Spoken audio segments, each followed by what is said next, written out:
This is Love Bigger Than You and Your Spouse Part 2. If you haven't seen Part 1, please watch that first. It will make this make a lot more sense. Hey Marriage Magic family, we're so glad you're joining us on this journey to make your marriage magic.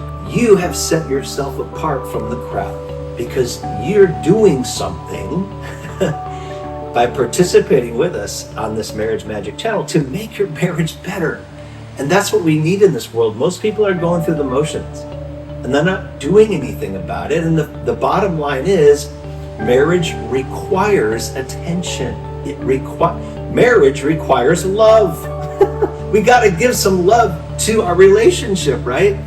And so you've set yourself apart and you're the kind of people we want to hang out with, because it's not always easy, but it is always magic if we choose to create it so.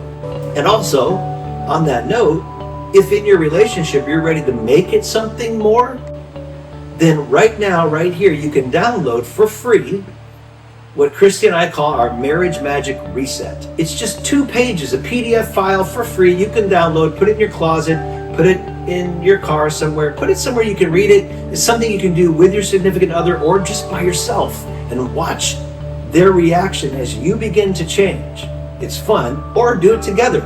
In either case, it's an incredible experience. The Marriage Magic Reset, download it now for free. It's in the description. But here we go, back to the year around 2008. But leave it in the comments, let me know what you think.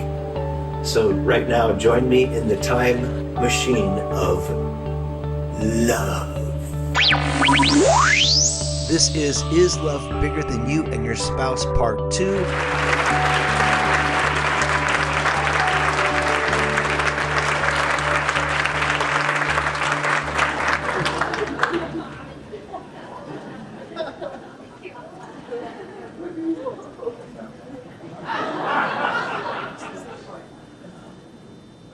So those songs that we played in the beginning, those are like those are number one hit songs, and songs are a reflection of the consciousness from which they came. So the idea is we probably need a little uplift in our understanding and our relationship to love. And let's face it, Hollywood makes probably half of their profits romanticizing codependency. I can't live. Living it without you. And we buy into it, literally, we buy into it. But it's not just our culture, it pervades the entire planet. It's the nightmare we're here to wake up from. Happy Valentine's Day! In fact, in India, there's a thing called sati. It's a tradition that's been around for thousands of years. And what happens with sati is when the husband dies, and it's still practiced today, I just checked it up to see, it's not as prevalent, but it's still practiced. When the husband dies, they cremate the body. They always cremate the bodies in India, these big giant piles of wood, like along the River Ganges. I actually witnessed it once. And the women then stand at the edge of the crematorium, and when that body is beginning to fully burn and the bones are burning, she voluntarily throws herself onto the fire because she literally thinks, I can't live if living is without you. Now there's a part of our consciousness that sees that as romantic. It's like Romeo and Juliet, oh, she swallowed the poison. Isn't that romantic? And so that's the part of us.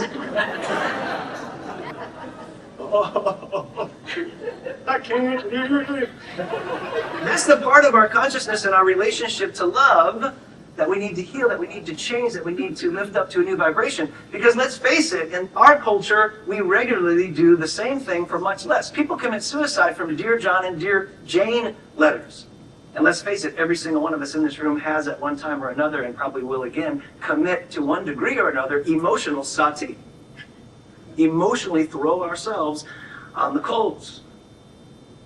And less, however, as we begin to awaken in our understanding of love.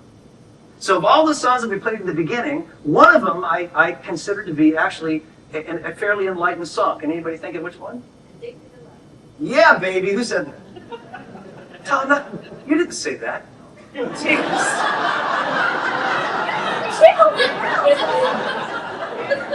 I was like, man. Yeah, exactly. Addicted to love, because what's the first step to healing? Admitting you have a problem. You might as well face it. Let's just start with facing. And that song is speaking on and reflecting on what I call the chemical reaction attraction. The chemical reaction attraction creates a false sense of well-being and happiness. Why do I call it a false sense? Because it can be taken away and ripped out of your gut faster than it came. You can be on cloud 9 1 minute and DEFCON 12 the next from 2 words. Dear John. Dear Jane. You can be as happy as a loon 1 second and at the depths of despair the next. That doesn't make sense. Can we agree on that? It doesn't make sense spiritually or logically. Whose emotions were those in the first place? Were they ever really yours? Because that which we have some ownership to can't just be ripped out of us. So in those moments, we have committed sati. We have literally thrown ourselves on the coals of the fire.